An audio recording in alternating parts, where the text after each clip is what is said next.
কুরবানি যে আমরা করি, গরু ছাগল কুরবানি দেই, আমরা তো ফিলিংসই বুঝি না যে আসলে আমরা কি করতেছি, কেন করছি, কার স্মৃতিতে করছি, না করলে কি হতো।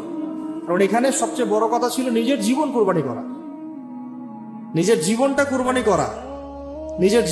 নিজের জীবন না আছে, আল্লাহ আমার কাছে একটা খাসি চেয়েছেন, একটা গরু চেয়েছেন, একটা বাহিমাতুল আনআম চেয়েছেন। এখানে তো আমার নিজের জীবনটাই দেওয়ার কথা ছিল।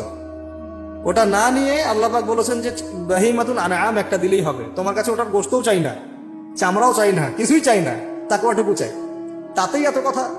এটা দামি বা কত? 10-15 হাজার, বা একটা গরুর 50,000, 60,000, 1 লাখ টাকা। 1 লাখ টাকাকে আপনি সন্তানের মূল্য দিয়ে হিসাব করতে পারবেন? তো এখানে মূল জিনিসটাই হচ্ছে আল্লাহ পাকের হুকুম। আল্লাহ পাকের হুকুমই সবচেয়ে বড় কথা। এখানে নেকিটা বড় কথা না, বড় কথাটা কি? আল্লাহর হুকুম। আল্লাহ পাকের হুকুমের পিছনে কি নেকি আছে এটা আমি সংখ্যা দিয়ে কাউন্ট করতে পারবো না।